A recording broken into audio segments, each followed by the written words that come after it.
Have you ever heard of a queen who is also a pirate? Not in a fantasy novel, but in real history.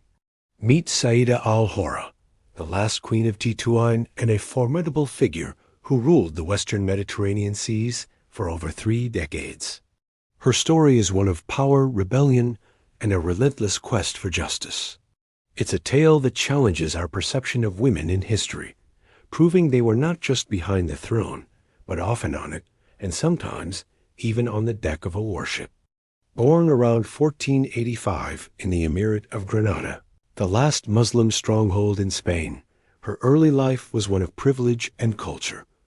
Her birth name is largely unknown to history. Sayyida al-Hurra is actually a title, meaning the noble lady who is free and independent. It was a title she would more than live up to.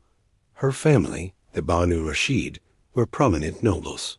She was well educated, fluent in multiple languages, and taught by some of the best scholars of her time. But this idyllic childhood was shattered. In 1492, when she was just a child, Granada fell to the Catholic monarchs, Ferdinand and Isabella.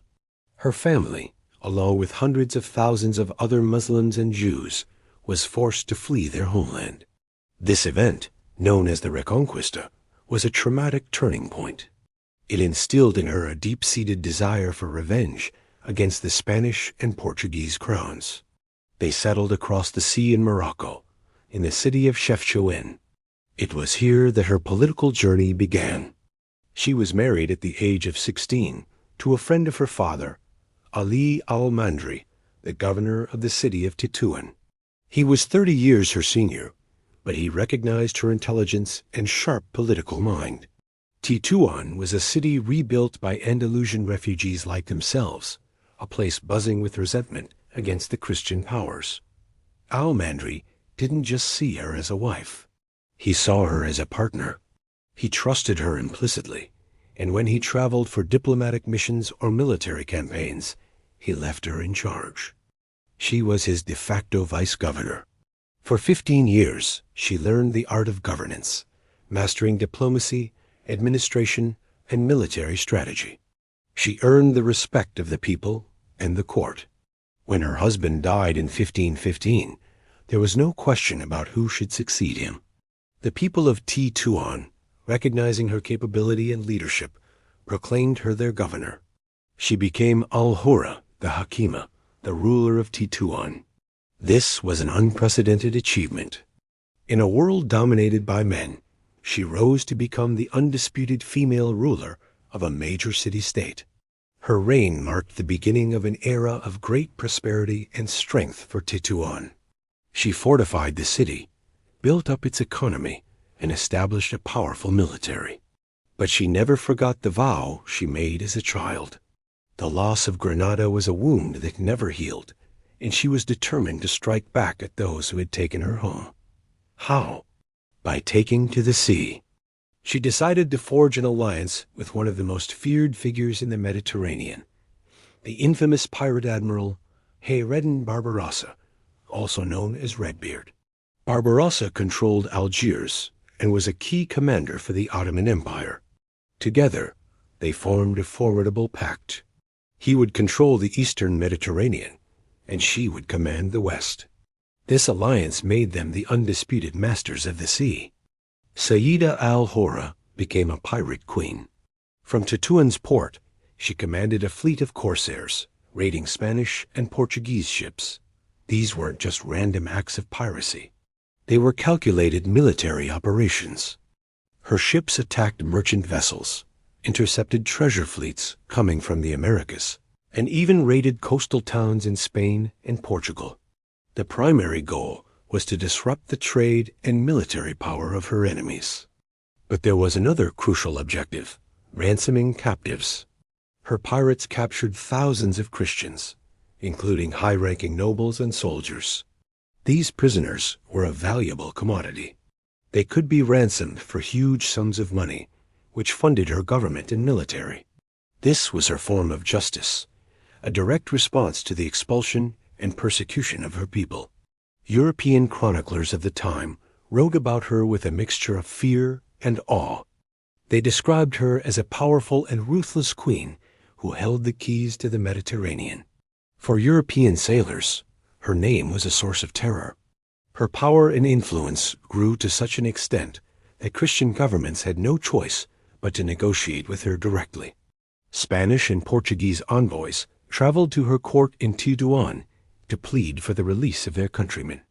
Imagine the scene: powerful European ambassadors representing mighty empires, forced to stand before a Muslim queen in Morocco, begging for mercy. She held all the cards. She controlled the negotiations, set the terms, and often walked away with massive ransoms and political concessions. She was not just a pirate. She was a head of state conducting foreign policy on her own terms. Her political acumen was so respected that in 1541, the Sultan of Morocco, Ahmad al-Watasi, sought an alliance with her. But instead of summoning her to his capital in Fez, he did something extraordinary. The Sultan himself traveled to Tetouan to ask for her hand in marriage. This was the only recorded instance in Moroccan history where a sultan married outside of his capital. It was a testament to her power and independence. She agreed to marry him, but on one condition: she would not give up her rule of Tetouan. Even as the wife of the sultan, she remained the city's queen. For 30 years, Sayyida al-Hurra was one of the most significant figures in the Islamic world. She ruled Tetouan with a firm hand, commanded a feared pirate fleet, and negotiated with European superpowers as an equal. She defended her people, enriched her city, and exacted her revenge on those who had wronged her. Her story, however, doesn't have a fairy tale ending. In 1542, just a year after her marriage to the Sultan, she was overthrown.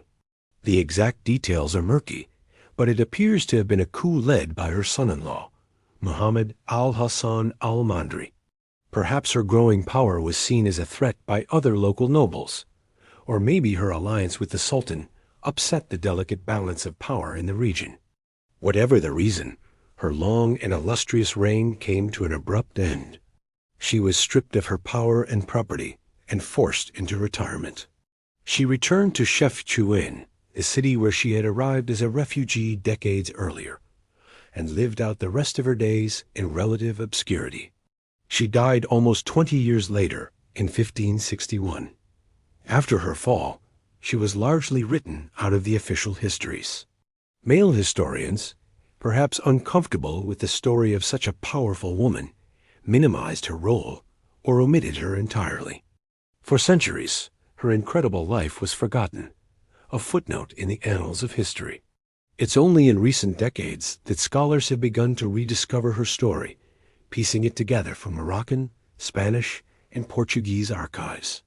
What they found was the remarkable tale of a refugee child who became a queen, a governor who became a pirate, and a woman who dominated a world of men.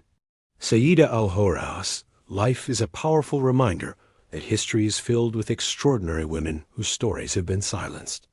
She was a political leader, a military commander, and a symbol of resistance. She defied every convention of her time to forge her own destiny and leave an indelible mark on the world. Her legacy is not just one of piracy and revenge, but of resilience, intelligence, and unwavering leadership in the face of adversity. She truly was the noble lady, free and independent. Thank you for watching.